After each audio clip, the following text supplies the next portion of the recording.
Hi, I'm Dean Foley, and you're listening to the Indigipreneur Podcast, a show about Indigenous entrepreneurs, innovators, and leaders, and their inspiring stories.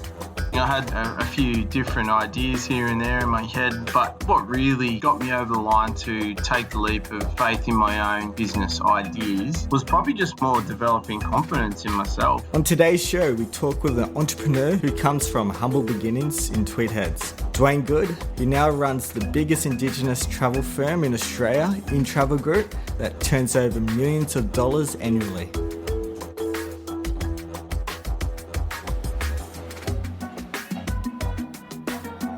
So you're a very successful businessman now, but where did it all start? Born and raised in Tweed Heads in northern New South Wales. Which is on Bundjalung country. I probably lived there till I was about the northern New South Wales area till I was about 16, and moved to Brisbane. I lived in Brisbane for a very long time, and then around about 5 years ago moved down to Melbourne, which is where I'm recording this interview from. And I've been here for 5 years, and I've set up my businesses down here, and it's been a good city to live in.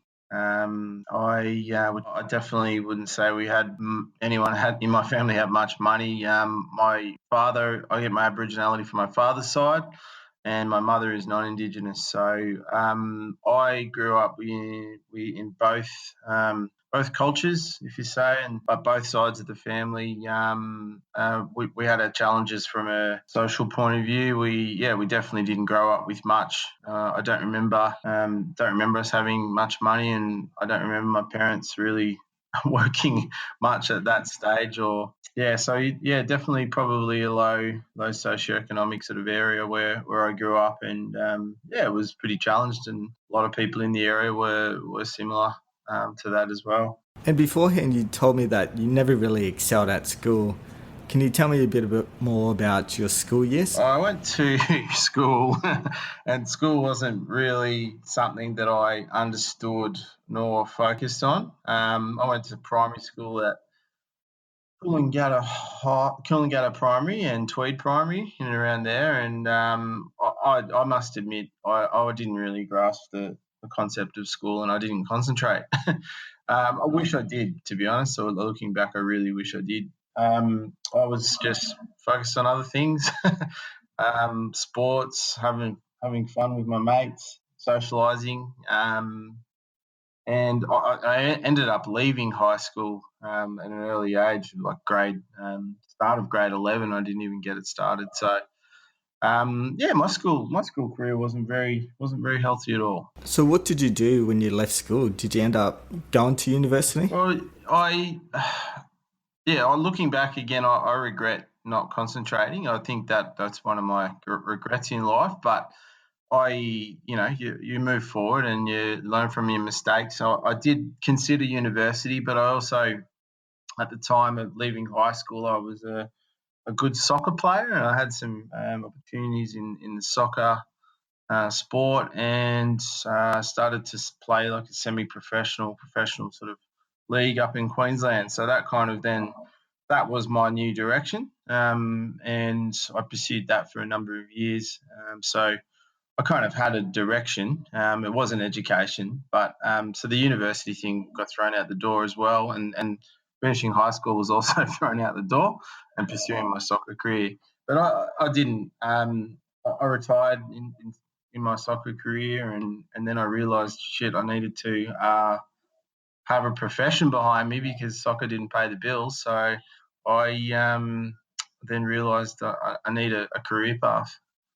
That wasn't until my late 30s did I actually realise that. Holy crap. How, like in your late 30s, how old are we talking? Like 36 or? I fell into the travel industry around 27. I was 27, and I immediately knew that was my career path when I fell into travel.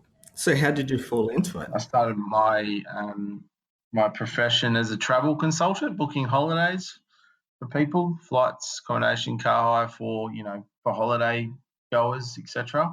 And I immediately fell in love with that job, and I started to enjoy that. But I also then saw that, okay, this could be something for me in my future. Yeah. And how did you fall into it? Were you just walking past one of those travel agency stores and like just had a magical moment, or were you pushed into it? Through a friend who I played soccer with, actually, who he worked at Flight Centre, and I was always curious about the big machine of Flight Centre, I had some odd sales jobs here and there, and so I thought I was a good salesperson, and my mate Cameron suggested to me that I'd be a good travel consultant or a salesperson. So set me up with an interview at Flight Centre, and then the rest sort of flowed on from there, and I ended up getting a job there, and then I spent about 7 years in total with Flight Centre, in various roles. So holiday consulting, and then I went into the corporate division where I became a business to business sales manager. Around roughly 7 years I spent with Flight Centre. Wow. And what kept you there at Flight Centre for 7 years? Oh, definitely. The culture there is great. You work hard, but you also celebrate your wins. I got to go on a few travel trips. I won a trip to China in my first 3 months working at Flight Centre, and for me that was enough to keep me there for the rest of my life. I was pretty excited by the fact that I just won China within my first 3 months, and went on that trip and came back, and I owed my life to that company after that. And then I went on many other trips during my career there, and a lot of free travel, which is just awesome. But at Flight Centre, one of the main things I loved was meeting so many other like-minded people who are just really good people, fun to hang around with, and I really bought into the culture there. Did you know then, like, you had a real passion for travel management, or was it just something to pay the bills to begin with, and then you just developed a passion for it? I definitely developed a passion for it really early on. I loved putting travel itineraries together for people and giving them advice. I really loved that. I grew a passion for travel pretty quickly. But then as I was evolving in my career there, I realised that yeah, there could be a business opportunity for me in the future, where I could potentially run my own travel business. I did think that along the way, just never really had the confidence early on in my career there, but started to think, okay, this could be something for me in my future. Um, and then obviously it was something for me. So I definitely, I definitely absolutely did fall in love with travel. Nice. Because, I guess a lot of people say, follow your passion, but it sounds like, you just, did the work and then, became good at it and became passionate about it, which is different, so, which is cool. Yeah, definitely.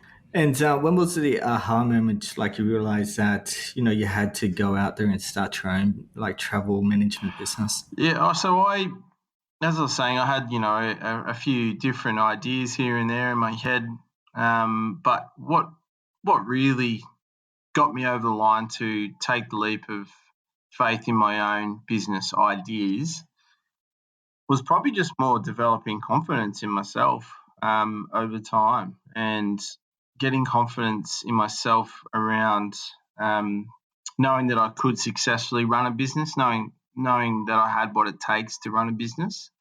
That was probably really, I had some great ideas in my head, but I didn't actually have the confidence to go out and try these things on my own. I wasn't brave enough at the time, and I was developing that naturally over time, and then eventually thought, okay, this is it. And so 3.5 years ago, we opened up in Travel Group. So it was around about it was around about then. Well, actually, I resigned from Flight Centre. I told them I had some business ideas that I wanted to analyse, and I went on a holiday for a couple of months, and then I decided, I'm actually going to take the plunge, and then opened up in Travel Group.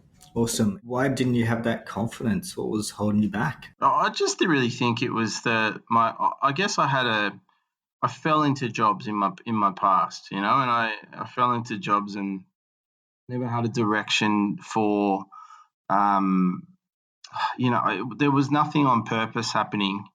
But so that type of method, I think it's very ad hoc. So I lacked confidence in knowing if I could open a business or not. But what I realised was when I took the plunge and where I am today is that that was false. That was false insecurity. It was actually a little bit more straightforward than I thought, less daunting than I thought. Whilst it's still hard work, it wasn't as hard as I thought. So do you live by that Nike motto now, just do it, or do you think people should live by that? Yeah, 100%. Yeah, I've learned a lot about myself throughout this process, and I won't be thinking like that ever again. And it's onward and upward. And 3.5 years in, we've got a business that's still around, and we're growing and further opportunities. And yeah, I've proven to myself that I shouldn't have had that doubt. So that was a silly thought that I had in my head that I've now changed. And your quick flight sensor, I'm just curious, where did you go? Did you go to a base there and just party up, or like? Well, to be honest, I actually I went snowboarding, and I did a little bit of snowboarding. I just sat around the house thinking, pondering life, and then just working on my business plan half the day, and then and just kind of getting ready for just making sure I was ready for the next phase of my life, which was business ownership, and and then off I went. So the snowboarding was great. It was a good time to reflect, sitting on top of a mountain and looking down and going, oh, what's life all about, and can I be a successful business owner, and et cetera, et cetera. Did you have any like mentors when you were getting into it, or were you just kind of just a solo entrepreneur just running through it? I'm a big believer in mentors. If I'm able to leave some tips of advice today, this is one I wrote down before the interview, is that you need to have, and I'm a person that likes to bounce my ideas and questions and challenges off other people around me, everyone. So you need people around you who have been there before, or who have something to contribute to what you're about to do or your challenge. I had a few people around that were that had already started businesses, particularly Indigenous business owners. People around that were, a little bit older than me, who'd made mistakes around business, who had succeeded around business. I spoke to a lot of people, and I bounced the idea off them. And I was actually quite a pest. I would just ring people up that I haven't even met before, who I knew that were in business, senior Indigenous business people, and I would ask them what they think of my idea, and I'd ask them questions, and I would just formulate some confidence in my head about what I was about to do. So, when you were telling people about this, openly discussing, were they trusted people? Were you scared like somebody would try and steal your idea and run with it? Yeah, there was actually that fear, which is a strange one. There was a fear that people might, particularly other black fellas who are entrepreneurial, that they could run away with my idea. But I was pretty careful about it, and to be honest, I just trusted them, and yeah, no one did the wrong thing. I also knew that my idea, if you didn't have any travel experience, then my idea would be hard to replicate. So I was cautious, but at the same time, I was like, okay, I think we're all good here. That's one of the things, right? Like some of those big entrepreneurs are just so confident in their own ability, they don't even worry about the competition. They're just like, that was my feeling. I was like, there's nothing going to stop me here. When I gathered momentum, there was that mindset. And I'm still in that mindset, but obviously they can become competition. And if other Indigenous owned travel agencies pop up, I'll be proud of that. I've changed the sector, and that's all good now. I feel like that's okay. But at the start, if another one popped up, I'd be a little bit nervous. But But yeah, it's all good now. But yeah, look, there are a lot of good people around, and and just on that point, blackfellas in business, I found, and I still find, you talk to anyone, any blackfella in business, and they are nothing but supportive. So it's a different. It was easy for me to trust because I knew that they wanted to help and they wanted to see me succeed, and that's one thing that the Indigenous business community does well, is support each other. That's awesome. And who were like some of the mentors that stood out? Were they just people you met in the travel industry and in the Aboriginal and Torres Strait Islander community in Melbourne? This is an interesting concept as well. Your mentors change over time, and the time frame that you're in, and the challenges that you're facing become different. You start to seek different mentors, and mentors come in and out of your life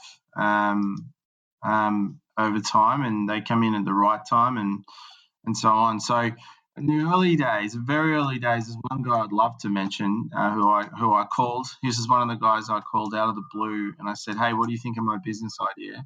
And this, his name is Bevan Mailman. People might know him listening to the podcast. Bevan Mailman.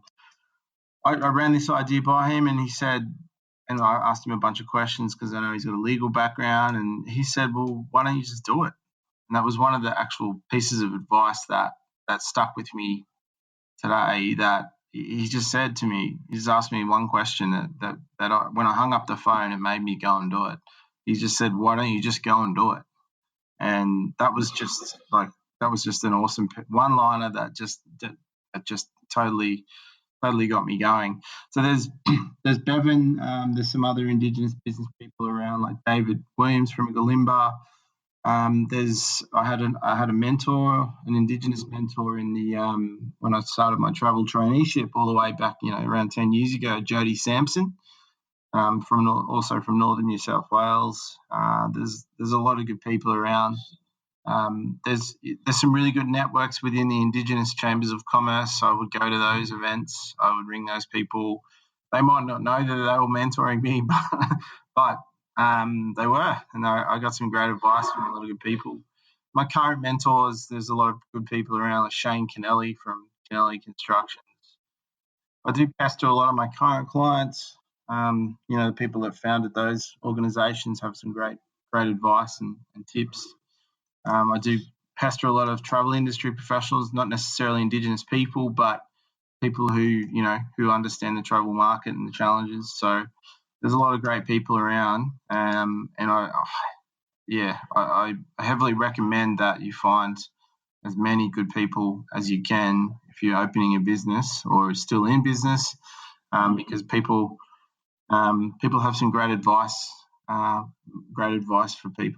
for others in business. So from memory, put you on the spot here, but what are one or two things of that great advice or tips that you received, like old mate who's the lawyer that said, just do it? Are there any other moments to that mentoring where they just gave you invaluable advice that really took things to the next level? Do you know, it really is just that one piece, is that positive reinforcement that I should give this a go.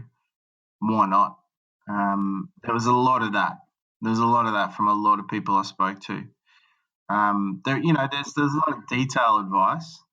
There is some detailed advice, like make sure you get a good accountant, and make sure you do this and do that. There's a lot of, and it's probably too hard for me to remember all of those bits and pieces, but I think it was just trust in yourself and take the plunge, which was the main piece of advice from everyone that I still remember. And now that your business has grown, do you find you're looking for, have you kind of outgrown some mentors? Are you looking for bigger mentors now? Are you going to start pestering like Bill Gates and stuff? Or? Well, I will start pestering some different mentors. I definitely believe that I should start doing that.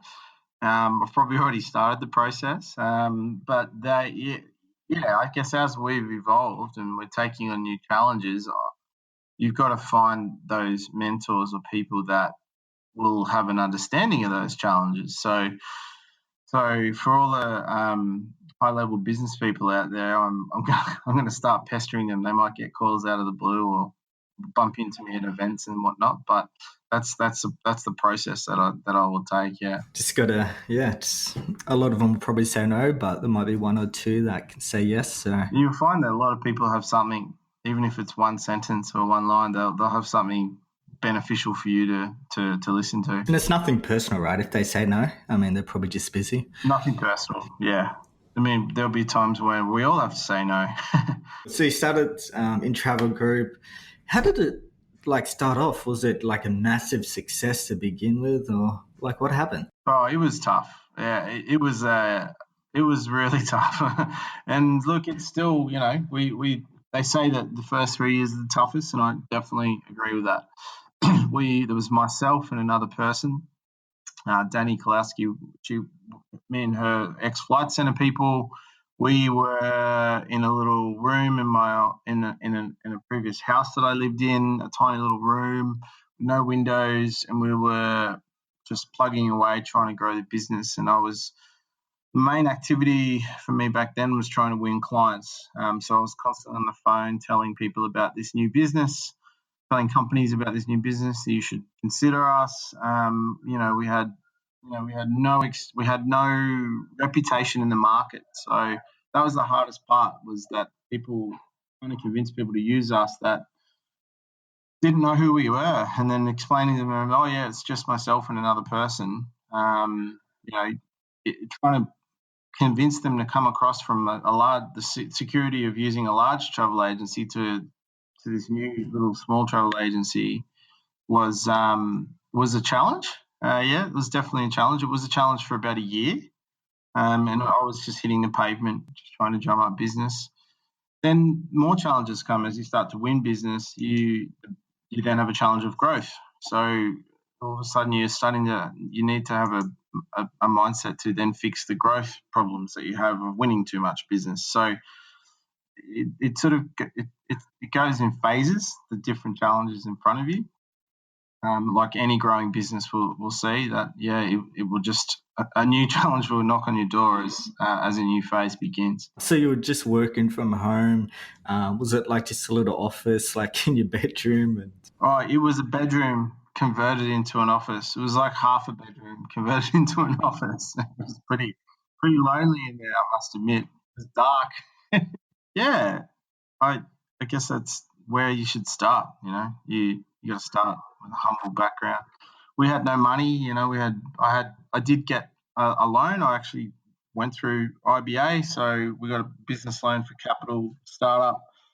And off we went. And that was a key activity for the next 6 months, is winning business.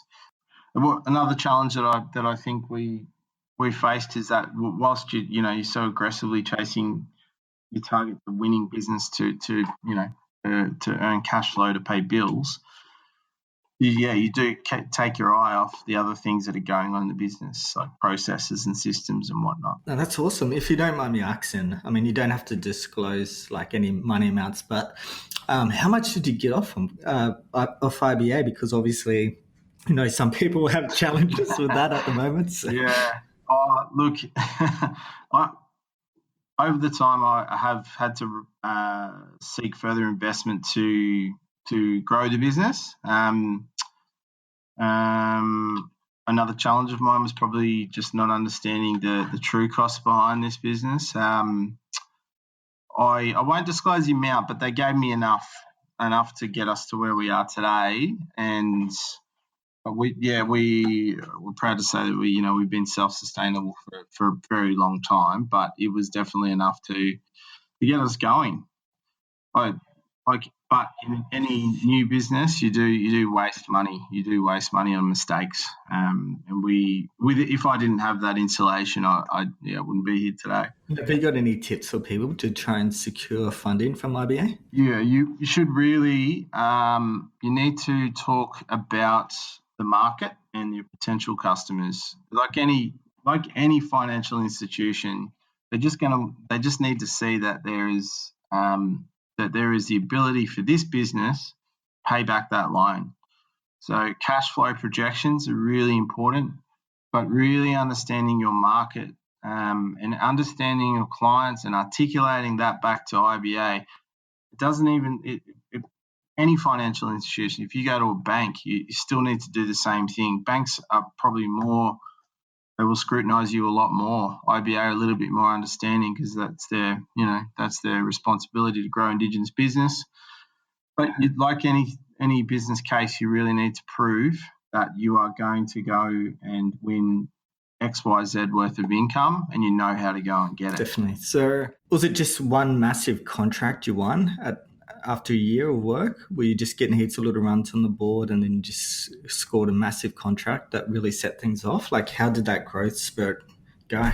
Yeah, so, after the many phone calls and many meetings, I was getting on planes and flying across the country. Which is a funny story, and I hope we got time, but in the early days we had no money, so I would always fly the cheapest airfares at the cheapest times of the day.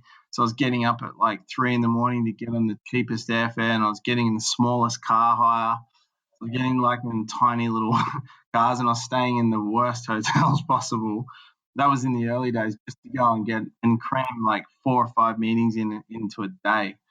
And then I would win. I'd have some success on the road. I would win, 1 or 2 of those accounts. So these businesses were, let's say, because they are currently in Travel Group, the smaller operation, we have an average account size of about 150 grand a year in travel. So these companies are spending about, let's say $15,000 a month.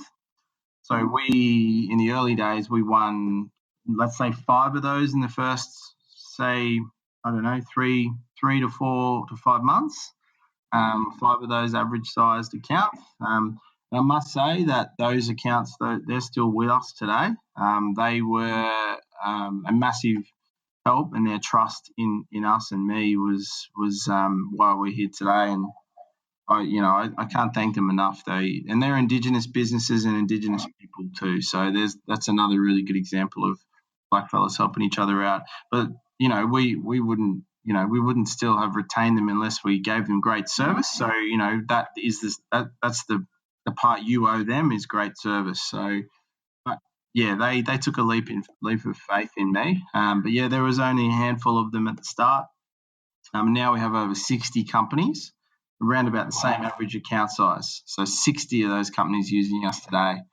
90% of those are Indigenous organisations. So you turn over millions now from...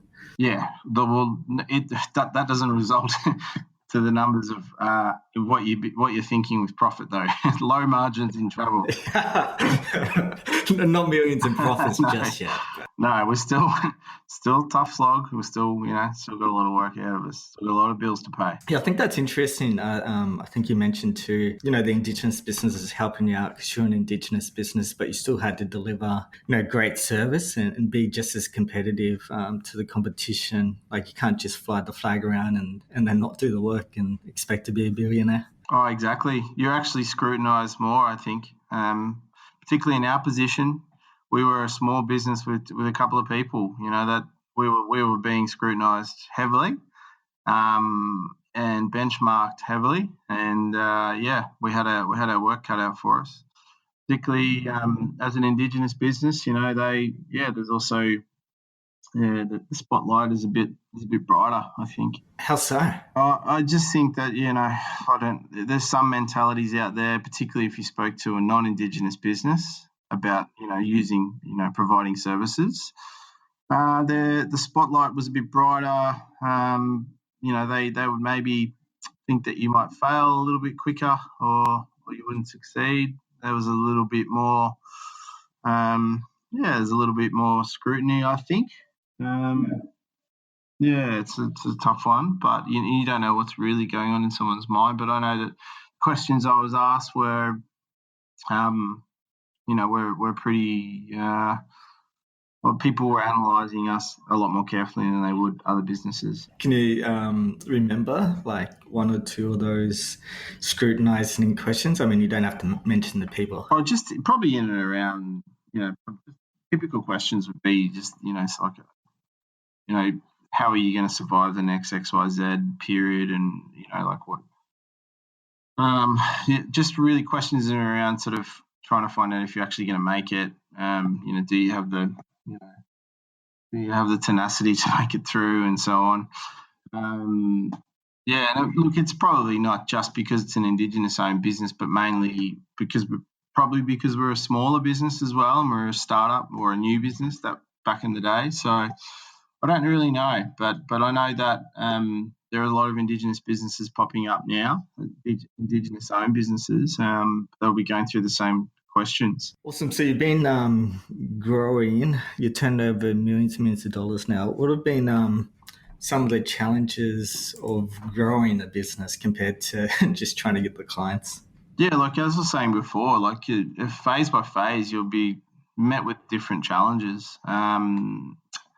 You'll have different challenges as you grow. Like you might realize you need super experienced staff who to run your business for you as you sort of start to do other activities. But with a super experienced staff member comes a different set of expectations. So, you're then faced with new challenges there with managing their expectations and yours and whatnot. And, with winning more business comes more pressure on your processes and your systems. You're met with a bunch of new challenges there.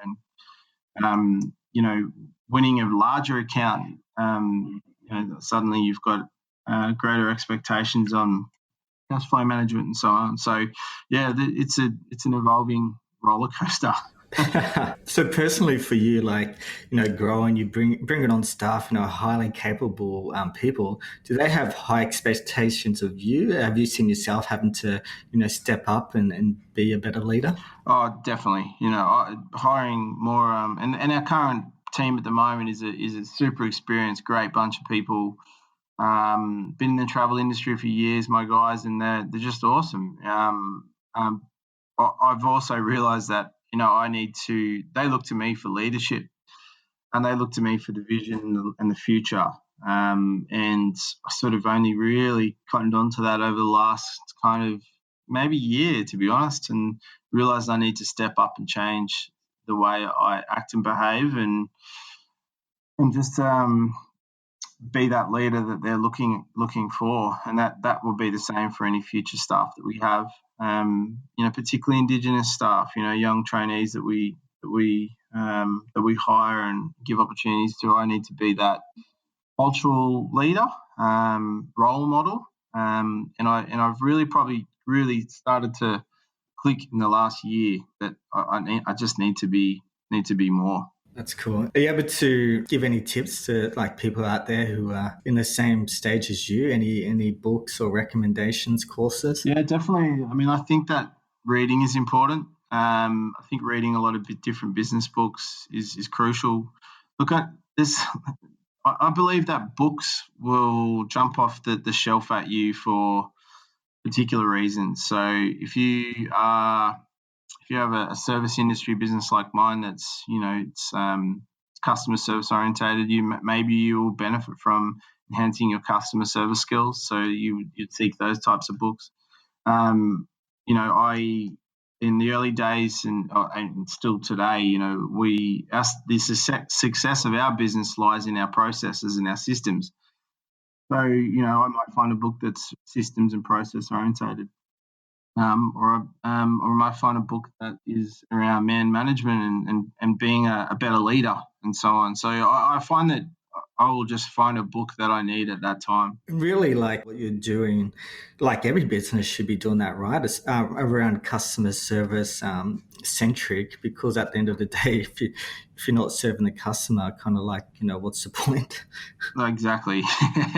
If you don't have customers, you don't have a business. So yeah, look, I think that in any industry, customer service is crucial. I think some companies do it really well, some don't. We've got a great model where we're a smaller business at In Travel Group, where it is just naturally people I hire are naturally good at relationships, so that's part of our customer service. So just to put you on the spot, doesn't matter if you can't remember, but can you remember one or two books around customer service that would be beneficial to people to read? There is one book I wanted to talk about today. It's sort of similar to customer service, but more around just business in general. and customer service ties into this, but I'm reading a book at the moment called Matter.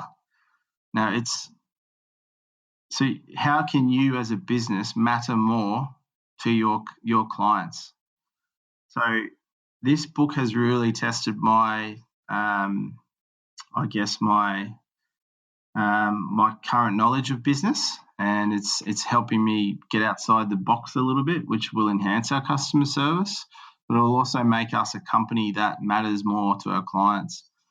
And I heavily recommend anyone who's in business. It's probably more like a book you should read if you're a couple of years into your business. But it's been an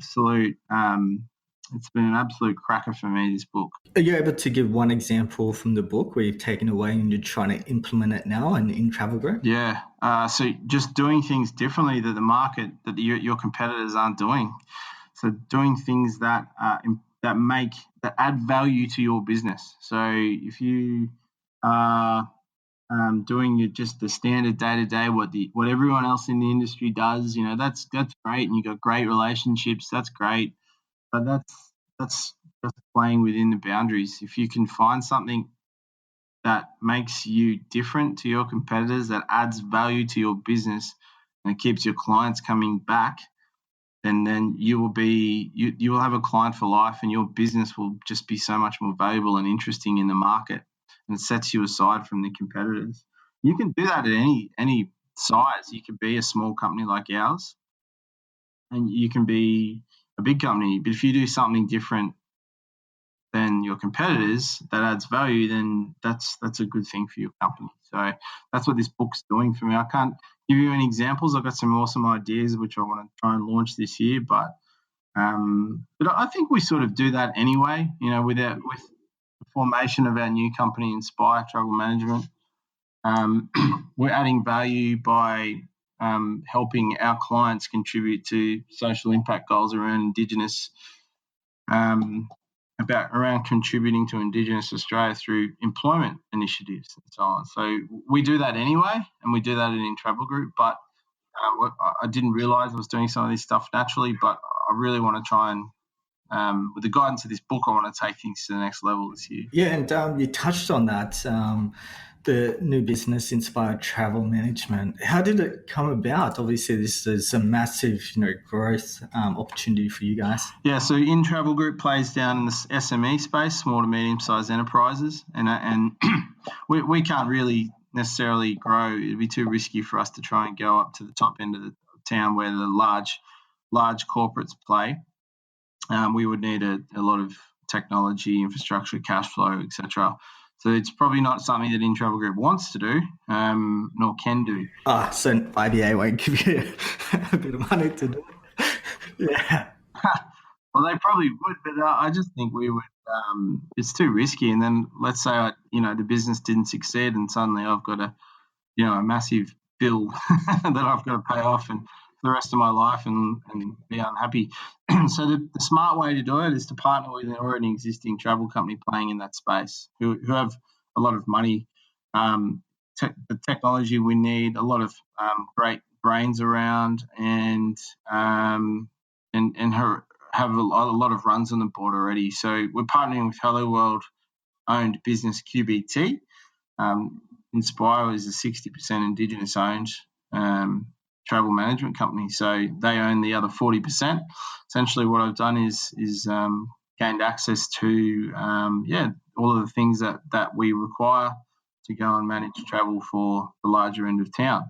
Companies that are spending millions and millions of dollars a year in travel. So we it's officially all over the line now, and you can imagine the scale of Inspire Travel Management. You can imagine the employment opportunities that we will have there.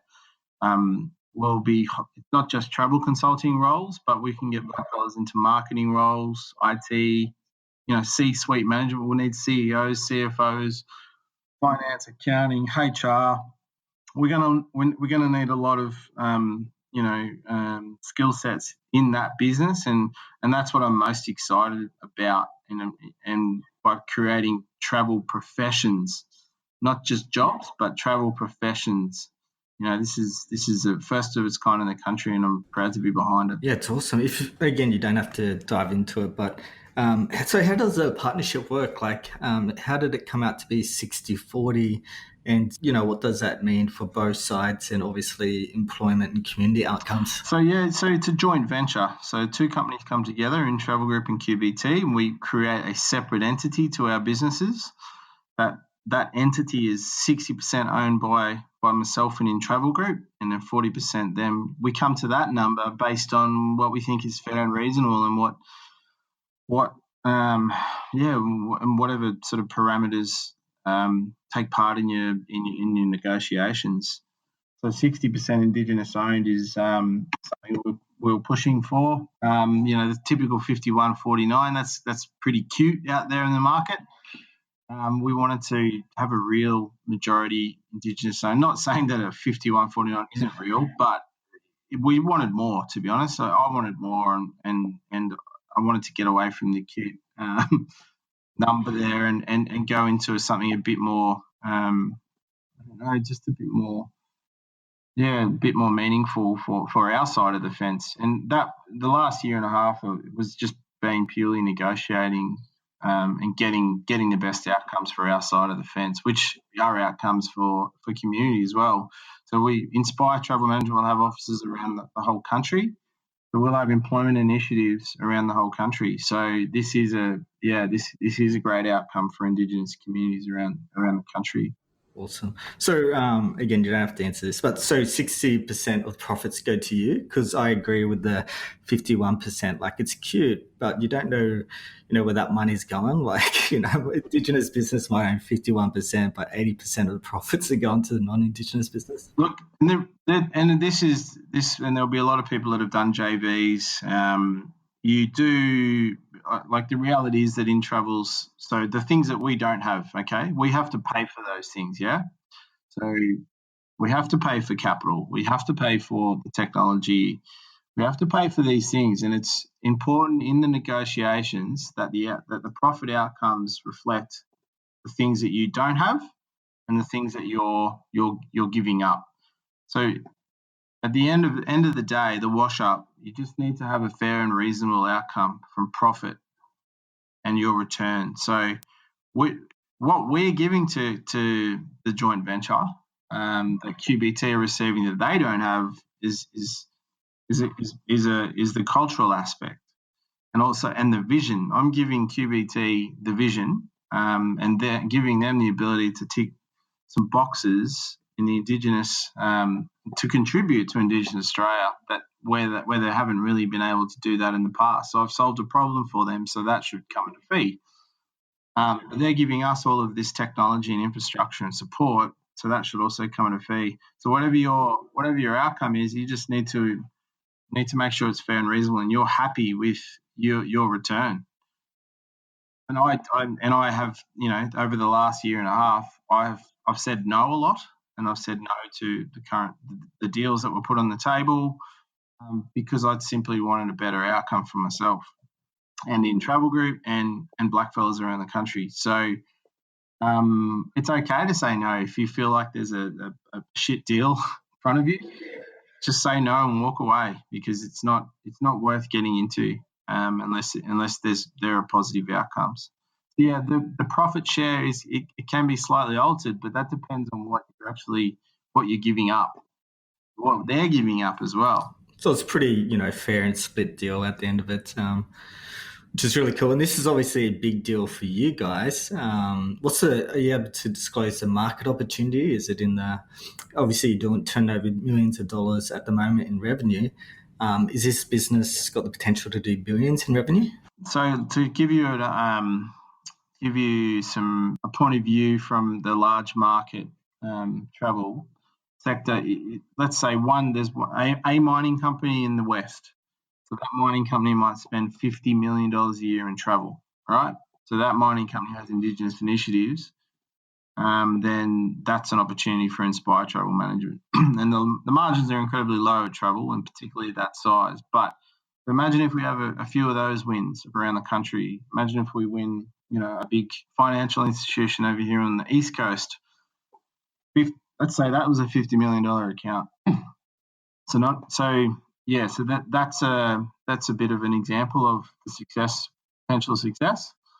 Federal government is also an opportunity. We will more than likely have an opportunity with federal government, not the whole travel account, but a portion of. So that's you can imagine the travel going on in FedGov, state gov. There's a lot of opportunities around town, and we're targeting the large end of town. Remember, so this is high end multi-million dollar travel accounts, which the most exciting thing about that is that we're going to need people to run this business. So we can have true travel professional career paths for blackfellas around the country, and that's the most exciting part about it. Yeah, because they don't exist at the moment, unfortunately. No travel company does this, and now we're about to do this, and this is exciting. We're shaking up the travel industry, and we're doing something that's never been done before, and I think the travel industry needs it. Yeah, somebody's got to do it. I'm surprised your old workplace flight centre don't do it, because they're the biggest at the moment, aren't they, in that sort of area? They are the biggest in the country. I think that a lot of non-Indigenous companies and non-Indigenous people would like to do something in the Indigenous space, but they just don't know how. And essentially what I've done is taken a business idea to QBT, Hello World, and I've said, look, this is a good idea. What do you think? And they liked it. That's really cool. How old's in Travel Group now? 6, 5? 3.5 years. So Inspire. So I'm the managing director of Inspire, and I'm the founder and executive director of In Travel. I'm splitting my time between both businesses and somehow cramming in another bunch of hours into my already busy week, and working my bum off for the next whatever. And that is my immediate future.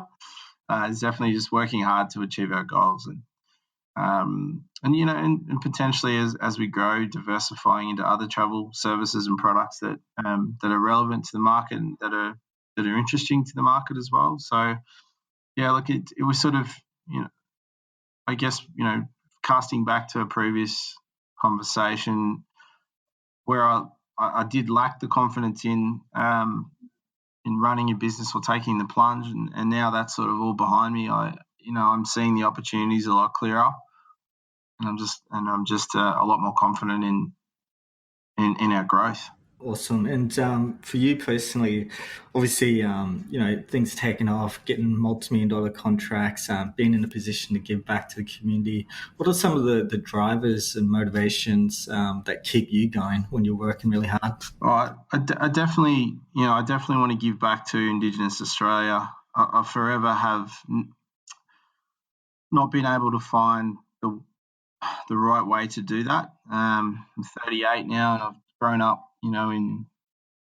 with family and friends around me that have had challenging lives, and that's sad, and I've never known how to help them. But I might not be able to help them today, but I will hopefully be able to, with these travel profession career paths, be able to help other people and their families, and I've finally found a way to do that, which drives me every day, gets me up every day, and motivates me every day. And also want my family, and particularly my son who's 7, I want him to grow up and be proud of my achievements. And these things get me out of bed every day, and these things help me do the long hours.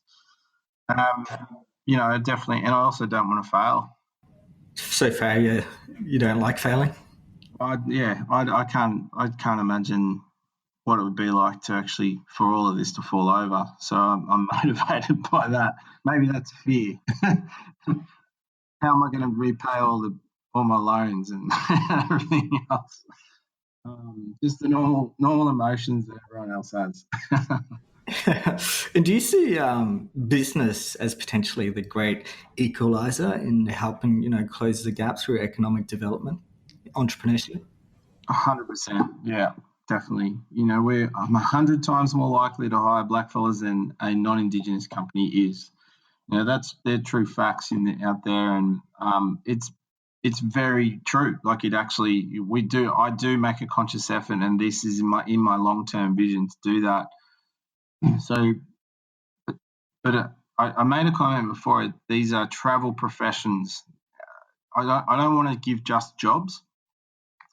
I think jobs are not, jobs are great, but they bring money home and pay the rent. But I think a career path that you like and enjoy will give you confidence and will give you fulfillment in your life and passion. And I think you can take more home to your family when you're passionate about what you're doing and you're enjoying what you're doing. So I feel like that if we get as many blackfellas as possible passionate about their career paths, then I feel like that's contributing to the country. So not just another mining job or government job for them in traineeship? That's right. Obviously, for people that want jobs that are it's hard to explain, but maybe can travel the world. They want a straightforward job where they can just come and go. If that suits that person, that's great. But I just feel like there's a missing piece, and that's in and around long-term sustainable career paths for those that want career paths that are slightly different. It's not for everyone. Everyone's different, but I feel like there's a gap in a lot of industries. Massively. And you see that a lot. I mean, you always see the government promoting, traineeship jobs in administration, thousands of these jobs every year. But, who wants to just be an administrator? Yeah, exactly. Again, if that's what someone wants to do, that's great. But I feel like we need to do more. I think there's other opportunities out there. And I think that the rise and success of Indigenous business will naturally do that. There's so many great Black businesses around. There's some amazing companies in some really interesting industries and sectors. And if they grow, they then provide career opportunities to other Blackfellas. Then suddenly, we've just got more opportunities. And my son will grow up, and he'll look at me as the leader of these travel companies, and suddenly he knows that he can go and work in this industry as well. So that's just an example. And there's plenty more great examples around the country. So true. And hopefully we can interview them too. So as a last statement, is there anything you would like to add that maybe I didn't answer or give you a question to? I'm not sure. It's been a good yarn. I think that it's been pretty comprehensive. Maybe lastly, if anyone is out there thinking about starting a business, and you want to know why you should, or you want to have the confidence as to why you should, then think about those social impact things that we've just mentioned in the last 5 minutes. There's really good contribution that you can do for your community, but also the country. If you can contribute back by providing career opportunities, then that could be your why as to why you should take that leap of faith. That concludes today's episode of Indigipreneur.